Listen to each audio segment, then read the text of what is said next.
సంక్షేమం సీఎం చంద్రబాబు ఆకాంక్ష. నూతన సంవత్సరానికి ఒక్కరోజు ముందే ఎన్టీఆర్ భరోసా పింఛన్లు పంపిణీ చేసిన ఎమ్మెల్యే డాక్టర్ బివి జయనాగేశ్వరరెడ్డి. పేదల సంక్షేమం, రాష్ట్ర అభివృద్ధి సీఎం చంద్రబాబు నాయుడు ఆకాంక్ష అని, కూటమి ప్రభుత్వం సామాజిక పెన్షన్లు ఇంటి వద్దకే పంపిణీ చేస్తుందని ఎమ్మెల్యే డాక్టర్ బివి జయనాగేశ్వరరెడ్డి అన్నారు. పెన్షన్ పంపిణీ కార్యక్రమంలో భాగంగా ఎమ్మిగనూరు పట్టణంలోని స్థానిక 12వ వార్డులో లబ్ధిదారులకు ఆయన పెన్షన్లు పంపిణీ చేశారు. వార్డులో పర్యటించి సమస్యలను అడిగి తెలుసుకున్నారు. విద్యుత్ లైట్ స్తంభాలు రోడ్డుకు అడ్డుగా ఉన్నాయని ఆ వార్డు ప్రజలు ఎమ్మెల్యే దృష్టికి తీసుకొచ్చారు. అలాగే ఇదే వార్డులో నిరుపేద కుటుంబంలో జరుగుతున్న వివాహానికి ఎమ్మెల్యే డాక్టర్ బివి జయనాగేశ్వరరెడ్డి ఆర్థిక సహాయం అందించారు. ఈ సందర్భంగా ఎమ్మెల్యే మాట్లాడుతూ సమాజంలో అన్ని వర్గాల ప్రజల సంక్షేమానికి కూటమి ప్రభుత్వం కట్టుబడి ఉంటుందన్నారు. ఈ లక్ష్య సాధన దిశగా ప్రభుత్వం ఎన్టీఆర్ భరోసా పెన్షన్లు అర్హులకు అందజేసి వారికి సమాజంలో గౌరవప్రదమైన జీవితాన్ని కల్పించడం జరుగుతోందన్నారు. గత వైసీపీ ప్రభుత్వంలో 9 సార్లు విద్యుత్ ధరలు పెంచి ప్రజల నడ్డి విరిచిందన్నారు. విద్యుత్ ఛార్జీలు పెంచిన తర్వాత ప్రజలు కట్టిన కరెంటు బిల్లు డబ్బులు కూడా కొట్టేసిన ఘనత వైసీపీకే దక్కుతోందన్నారు. మాజీ సీఎం జగన్మోహన్ రెడ్డి చేసిన తప్పిదాలను, పెను భారాలను మోపితే దాన్ని తట్టుకుని సీఎం చంద్రబాబు నాయుడు పరిపాలన కొనసాగిస్తున్నారని తెలియజేశారు.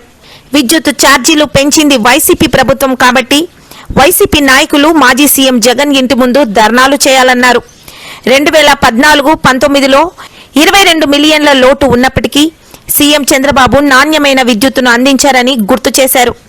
ఈ కార్యక్రమంలో మున్సిపల్ కమిషనర్ గంగిరెడ్డి గారు, ఎంఈఓ, నాయకులు, కార్యకర్తలు, కౌన్సిలర్లు, ఇన్ఛార్జీలు తదితరులు పాల్గొన్నారు. సంక్షేమానికి మారుపేరుగా ఎందుకు ఈ పదం వాడుతున్నానంటే, దేశ చరిత్రలోనే ఏ రాష్ట్రము ఇవ్వనటువంటి అత్యధికంగా పెన్షన్ 4,000 అవ్వలకు, తాతలకు, అదే రకంగా 6,000 వికలాంగులకు, మంచంలో ఇంట్లో నుంచి కదలలేనటువంటి వ్యక్తులు 15,000 రూపాయలు ఇచ్చేటువంటి ప్రభుత్వం ఏదైనా ఉందంటే అది కూటమి ప్రభుత్వం.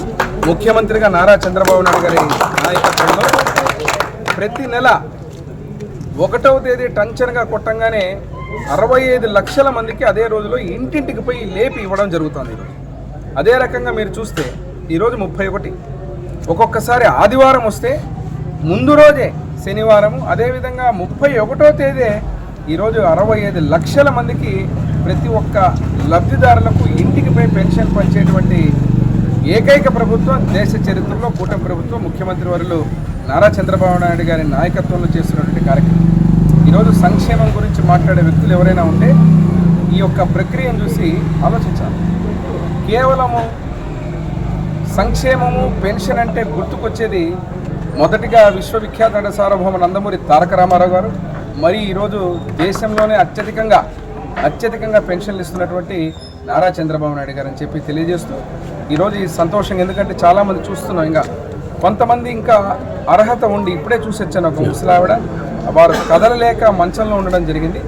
వారికి కూడా 15,000 కింద పెన్షన్ మార్పించాలని చెప్పడం జరిగింది. అటువంటి అర్హత ఉన్న వాళ్ళు ఏదైనా చిన్న వాళ్ళు తేడా ఉంటే కూడా వాళ్ళకు కూడా అటువంటి 15,000 ఇచ్చే రకంగా కార్యక్రమాలు చేస్తాం.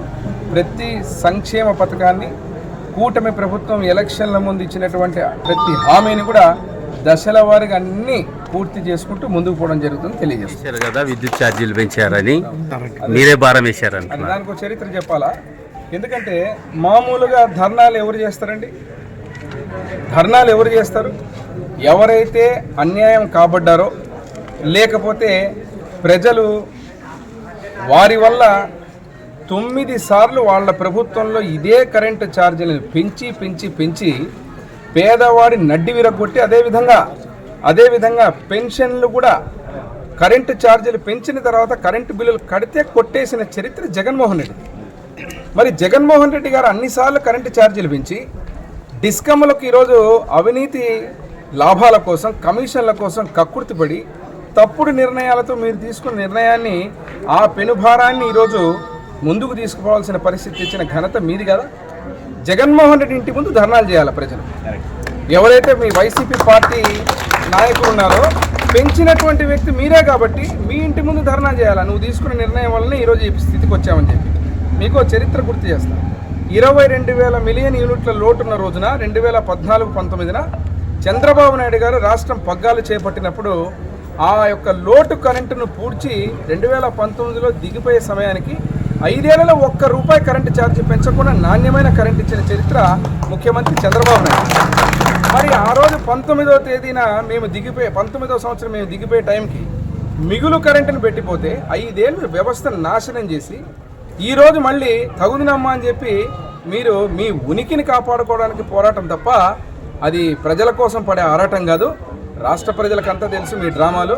ఆల్రెడీ 5 సంవత్సరాలు మీ పాలన చూసిన తర్వాత 151 సీట్ల నుంచి 11 సీట్లకు కుదించిన పాపం మమ్మల్ని ప్రతిపక్ష హోదా కూడా ఇయ్యనటువంటి మాకు మమ్మల్ని ప్రజలు గుర్తు పెట్టుకోరేమో అని చెప్పి ఏదో సీజనల్గా బయటకు వచ్చినట్టు ఏదో ఒక ఇష్యూ మీద వచ్చి మీ ఉనికి కోసం ఆరాటం తప్ప పోరాటం కాదని తెలియజేస్తాం.